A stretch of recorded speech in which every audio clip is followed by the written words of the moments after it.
northern states has bestowed on us to lead our effort as a church towards fostering unity, peace, and development in our region. Our journey together is vital, and I sense the weight of the task ahead. It's not just going to be easy. In recent years, our communities have faced immense challenges that have tested our faith, our courage, and our commitment to one another. We have witnessed division that have threatened our unity. We've also witnessed violence that has shattered our peace and hardship that have also hindered our development. But today, we stand here to affirm that we will not be defined by our struggles. Instead, we are going to be defined by our resilience, our capacity for love, and our unwavering hope for a brighter future. We are a diverse community indeed, embodying a rich tapestry of culture, traditions, and beliefs. This diversity to us is not a weakness, rather it is our strength. The Bible and the key word that we have as the motto of CAN is that they may be one, which signifies that we may not come from the same tribe, we may not come from the same region by birth, but once we are believers and we are one in Christ.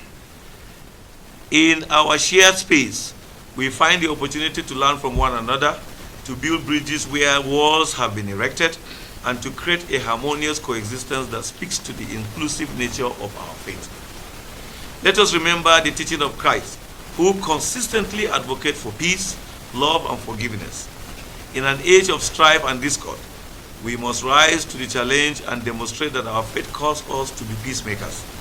It is our duty as Christians to be the voice of hope in our communities, to advocate for dialogue over conflict, understanding over intolerance, and compassion over hatred. As we embark on this journey towards unity, I propose the following key pillars that will guide and collaboration. We must open channels of communication with one another and with our neighbors, regardless of their faith. We need platforms where ideas can flow freely, where we can discuss our differences, and where we can jointly identify solutions to our common challenges. In Nigeria today, the challenge of hunger, the challenge of poverty do not know religious or cultural or regional barrier. All of us are facing the same thing. So we need to work with others to find solution to this common challenge.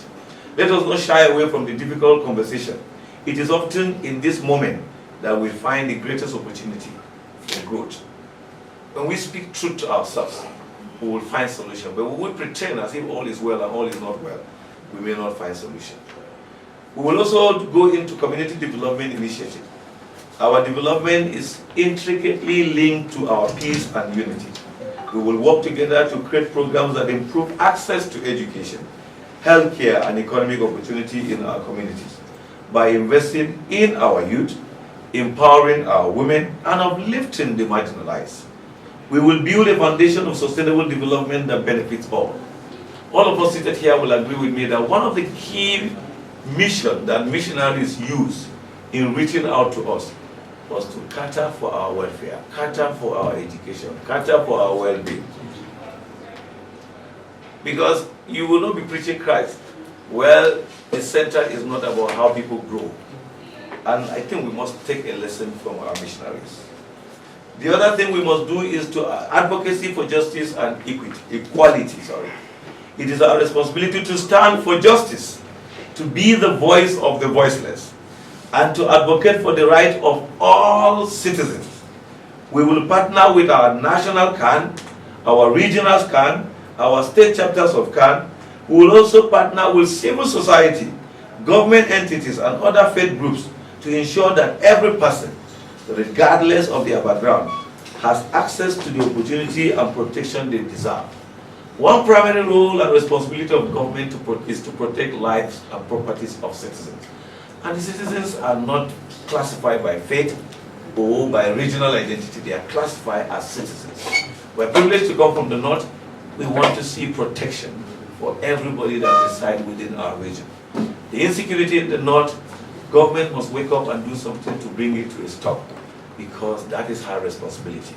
We are pledging that we will cooperate with her to do everything humanly possible to bring this, because security is everybody's business. Their role, we also have our role. And we'll speak to our people that, look, if you see something, say something. Don't allow evil to take over our land. And we keep mourning every day. I believe that our season of laughter have come. We will also serve with integrity.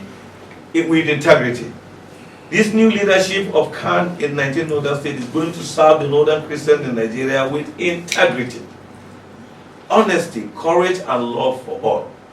Yesterday, during my acceptance speech, I said, and I want to repeat, if there is a term for office, and it starts on a particular day, then when the day ends, you must leave and allow another person to do. That example must be seen in us pastors. Can chairman of state, don't add 1 more hour after your time. Don't add 1 more week after your time. If you cannot add 1 hour, you can add 1 week. Then I won't talk about months. Because it challenges our integrity for people who have served people, given a mandate of a time, and they finish and they look for excuses. Then what moral right do we have to challenge government, to challenge politicians? So we at CAN want to show politicians that, look, we are honest to our word. Like one bank would say, we keep our word. So we will keep our word. We have a single term of 5 years, and on the day it will end, we will leave this place for others too. But within the time frame, we will be honest to you, we will be courageous in speaking for you, and we will also show love where there is need for love. The path ahead